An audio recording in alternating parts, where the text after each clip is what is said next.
Assalamualaikum warahmatullahi wabarakatuh. Alhamdulillahirabbil alamin, asyhadu an la ilaha illallah wahdahu la syarikalah wa asyhadu anna Muhammadan abduhu wa rasuluh la nabiyya wa la rasula ba'dah.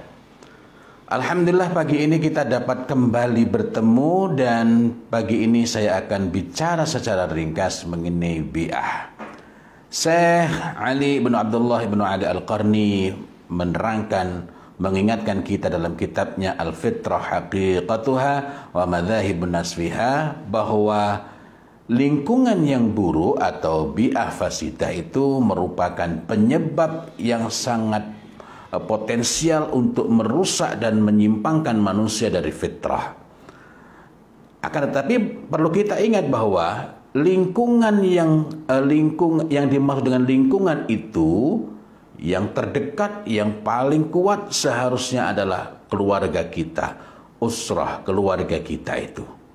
Nah, ini juga mengingatkan kepada kita bahwa seluruh hadis tentang fitrah senantiasa menunjukkan bahwa penyebab menyimpangnya anak dari fitrah, bergesernya anak dari fitrah, berpalingnya anak dari fitrah adalah kedua orang tuanya. Fa'abawahu, senantiasa yang ditunjukkan adalah kedua orang tuanya. Ini membawa konsekuensi bahwa orang tua itu memiliki tanggung jawab, selain memberikan pengajaran secara langsung, juga menjadikan rumahnya, juga menjadikan keluarganya sebagai lingkungan awal yang paling kokoh, yang paling kuat, yang paling besar pengaruhnya bagi penjagaan fitrah, pembentukan arah hidup anak, penumbuhan orientasi hidup anak yang sangat matang, yang sangat baik.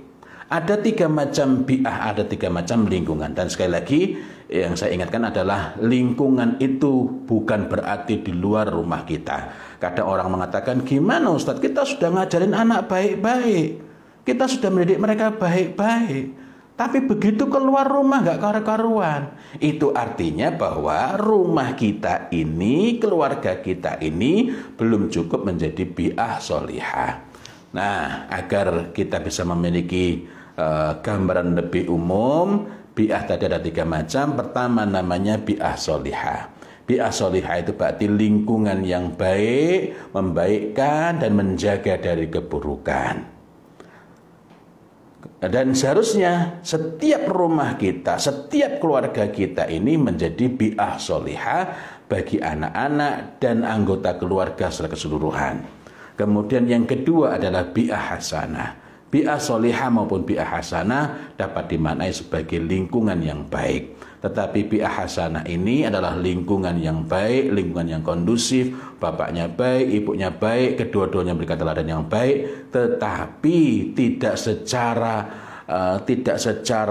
kokoh, tidak secara kuat mempengaruhi cara berpikir anak, tidak membentuk adat yang baik, yang kokoh pada diri anak-anak itu.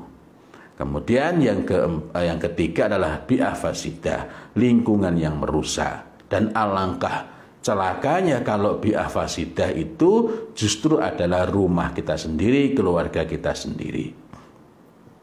Agar kita dapat memiliki gambaran yang lebih utuh mengenai bi'ah, mari kita ingat unsur-unsurnya. Anasir bi'ah itu ada 4. Yang pertama adalah makan atau tempat. Rumah kita ini disebut maskan.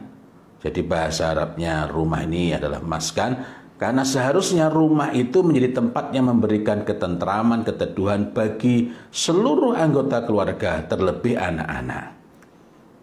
Nah, mari kita tengok rumah kita ini sungguh-sungguh berfungsi sebagai maskan ataukah sekedar tempat untuk tinggal, makan dan iqamah.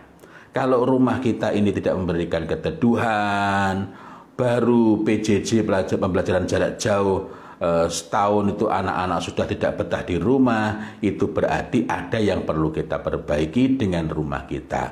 Bukan memperbaiki atapnya, bukan memperbaiki kamarnya, bukan dengan mengubah catnya, tetapi menjadikan rumah kita ini sebagai maskanus soleh, rumah yang soleh, rumah yang membawa kebaikan dan menjauhkan dari keburukan. Kemudian yang kedua, unsur kedua dari bi'ah adalah insan, manusia. yakni di dalamnya ada interaksi, ada komunikasi yang hangat, komunikasi yang bermartabat, yang menjadikan tiap-tiap orang itu merasa berharga dengan kehadiran orang-orang yang ada di situ. Anak ketemu saudaranya dia senang, anak ketemu emaknya juga demikian, ketemu orang lain yang merupakan anggota keluarga juga begitu. Mereka ini bisa menjadi penguat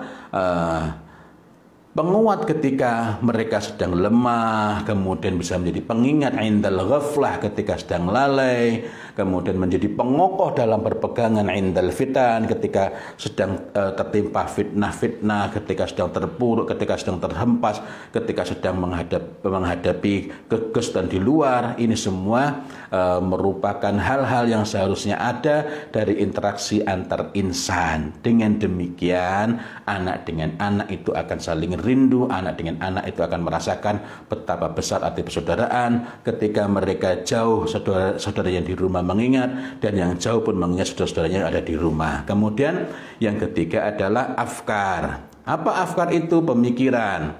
Artinya bahwa rumah itu sebagai bi'ah solihah harusnya betul-betul menjadikan anak itu mampu berpikir, menyerap cara berpikir yang lurus, yang benar dari orang tua khususnya, karena orang tua ini yang paling bertanggung jawab untuk menjaga fitrah. Ingat, menjaga bukan menemukan, bukan mengembangkan. Di dalam di dalam buku ini Aslatul Atfal Al-Imaniyah yang ditulis oleh Syekh Abdullah ibnu Hamad Ar-Rakaf, ditegaskan, diperingatkan bahwa tugas kita menjaga fitrah itu berarti menjaga kelurusan agamanya, menjaga pemikirannya, bukan berurusan, bukan berkenaan dengan mawahib atau keberbakatan. Itu merupakan aspek yang lain, tetapi tugas kita itu ialah muhafadzah, adalah kita menjaga fitrah mereka, yakni dorongan, yakni keimanan mereka, yakni tauhid mereka, yakni al-Islam dalam diri mereka. Tapi kembali lagi bahwa di sini disebut sebagai lingkungan itu jika di dalamnya hidup afkar, pemikiran-pemikiran yang kokoh. Ingat bahwa manusia itu pada dasarnya ma'rifatul haq, sebagaimana yang disampaikan oleh Ibnu Asyur rahimahullah ta'ala pada saat menafsirkan Quran surat Al-A'raf ayat 172 mengenai al-mitsaq. Dan tidaklah manusia termasuk anak-anak kita berpaling dari al-haq kecuali karena talqinud dhalal wa tarwijul batil.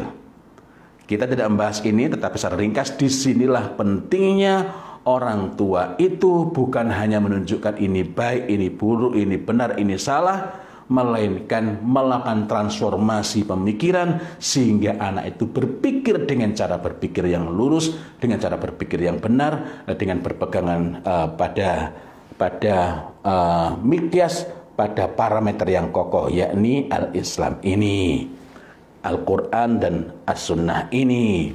Kemudian yang keempat adalah adat. Adat itu apa? Kebiasaan-kebiasaan, pola-pola kebiasaan yang lahir dari keyakinan yang kokoh. Inilah yang seharusnya ada pada tiap keluarga.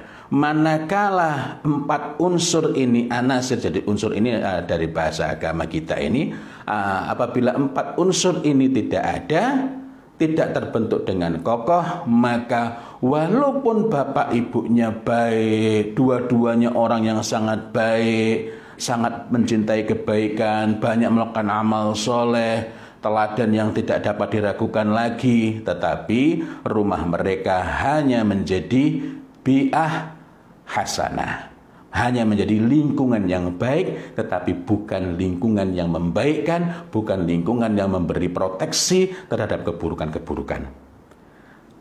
Kalau lingkungan itu merupakan lingkungan yang baik dan membaikkan bi'ah solihah, maka anak-anak itu akan lebih tahan terhadap keburukan-keburukan dari luar, dan bahkan kita dapat berharap anak-anak itu dapat meluruskan, dapat memperbaiki temannya, orang lain yang ada di sekelilingnya. Wallahu a'lam bishawab. Ihdinas shiratal mustaqim. Billahi taufiq wal hidayah, wa ridha wal inayah. Walhamdulillahirabbil alamin. Semoga pembicaraan pagi ini bermanfaat. Wassalamualaikum warahmatullahi wabarakatuh.